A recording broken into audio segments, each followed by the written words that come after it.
Ok, donc aujourd'hui on va parler des menuisiers. Ça me fait rire parce que, voilà, il y a de ça quelques années, on a eu une expérience. Un ami nous a recommandé un menuisier, on voulait avoir des meubles. On a donné le patron de ce qu'on voulait, des tables, je pense que c'était des petits tabourets, une table, des trucs comme ça, qui devaient s'enfiler les unes avec les autres. C'est très bien, on a pris ce qui est sur Pinterest. On a dit qu'il n'y a pas de problème de donner un prix, on a tombé d'accord sur l'essence qu'il devait utiliser. Ce qui nous a ramené 2 semaines après, d'abord, il nous a ramené partiellement le travail. Et ce qui nous a ramené était complètement différent des patrons qu'on lui a présentés. C'est vraiment terrible. Ensuite, lorsque je faisais certains travaux, des chantiers que je faisais là, pour faire des ouvertures, et puis je devais faire une espèce de décoration centrale sur tout le bâtiment. J'ai pu présenter les patrons aux gars, voilà ce que j'essaie d'avoir, extrêmement compliqué d'avoir. Jusqu'à ce que j'ai dû moi-même, parce que bon, j'ai une ingénieur de base, j'ai dû moi-même faire le design sur un logiciel là, trouver un ingénieur pour qu'on fasse les autres cotations, c'est un ingénieur de BTP. Ensuite, maintenant, avoir les gars et aller dans les ateliers pour couper, etc. etc. C'est très compliqué d'avoir un menuisier, c'est très compliqué d'avoir un menuisier. Parce que, euh, d'abord, comment savoir que la personne qui se présente devant vous est un menuisier? Ou bien c'est seulement un chômeur avec des outils? Parce qu'il faut savoir ça, parce que c'est difficile de savoir qu'est-ce qu'il a fait avant, est-ce qu'il appartient à une association, etc. Puis que ça n'existe pas. Ça fait que ce sont des métiers qui sont extrêmement vagues, mais ce sont eux qui structurent notre paysage. Et je me suis commencé à réfléchir par rapport à cela. Pourquoi est-ce que on a la difficulté avec les menuisiers? Et quand je parle des menuisiers, c'est tous les artisans qui participent à la finition d'un bâtiment. Je dis que finir un bâtiment, que ce soit le carreleur, le menuisier, le peintre, c'est difficile d'avoir des gens à qui vous êtes capable de confier un ouvrage et l'ouvrage sort de façon extrêmement correcte. Excusez, c'était une sonnerie. De façon correcte, nette, comme vous voyez partout ailleurs.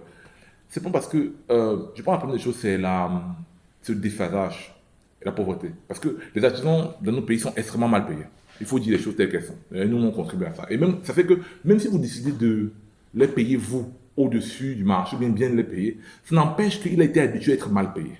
Et ça fait que chez lui, il n'a pas, entre guillemets, l'habitude d'expérimenter les choses que vous lui demandez. Si vous demandez de faire un tabouret tel que celui qu'il a à la maison, il le fera. Mais si vous demandez de faire quelque chose qu'il n'a pas l'habitude de voir, ni chez lui, ni chez son frère, ni chez son oncle, ni chez sa tante, c'est extrêmement compliqué pour lui de reproduire. Il en va de même pour les caroleurs. Ce qu'on appelle, on a essayé d'appeler la dernière fois, on a essayé d'appeler ça le brutalisme. Le brutalisme. Et je pense que c'est quelque chose qui existe parce que notre artisanat, ce qu'on appelle aujourd'hui notre artisanat, qui est essentiellement folklorique, qu'on trouve dans des endroits où voilà, vous achetez des choses pour, on va dire, des trucs à touristes, où vous avez des tables où on ne mange pas, vous avez des chaises où on ne s'assoit pas, des peignes avec lesquels on n'apprête pas ses cheveux, etc. On n'a même plus fait la transition de cela, de cet artisanat-là, à quelque chose, un artisanat qui est industriel qui nous ressemble et qui est industriel. La faute à plusieurs choses. L'environnement dans lequel nous vivons, nous sommes très influencés par les cultures extérieures. On n'arrive pas à designer les maisons de telle manière que, à s'approprier un design de nos maisons de telle manière que tout le monde soit capable de le reproduire. Parce que quand vous voyagez, vous allez dans un endroit, quand on parle de maison victorienne, tout le monde a la maison victorienne. Que vous soyez un moins que rien jusqu'à tout le monde a une maison victorienne. C'est à peu près la même chose. On a un vestibule, etc. On a des escaliers, etc., etc. Tout le monde a le parquet à la maison. Donc, or, si vous demandez à un gars de faire un parquet chez vous, et lui, il n'a même pas du ciment lisse chez lui, c'est extrêmement compliqué. Il est sur Mars. Il est sur Mars. Il est sur Mars. On a ce problème d'inégalité-là. Ça, c'est un des éléments. L'autre élément qui est aussi important, c'est les associations, les guildes.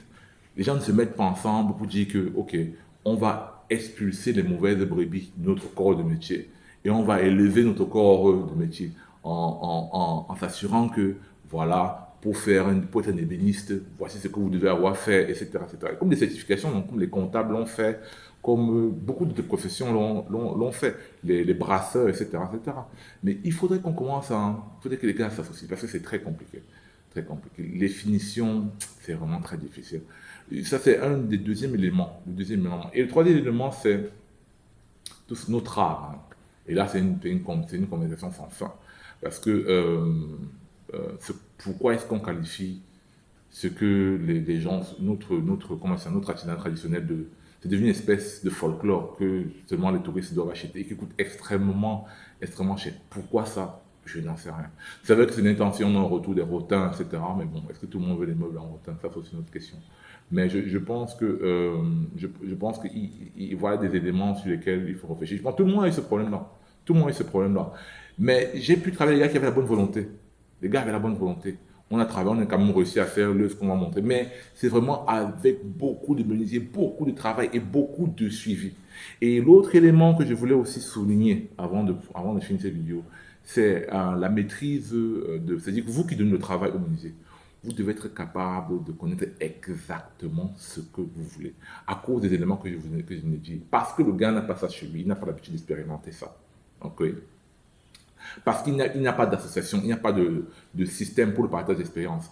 Vous qui commandez un travail, vous devez être capable de donner le travail à la précision prête. C'est-à-dire que si vous voulez faire un meuble, designer le meuble avec les longueurs, les côtes, etc., tout doit être vraiment bien fait. Le gars sait quelles sont les pièces qu'il doit avoir, comment les pièces doivent être faites, et jusqu'à l'assemblage. Si vous ne faites pas ça, vous serez toujours surpris.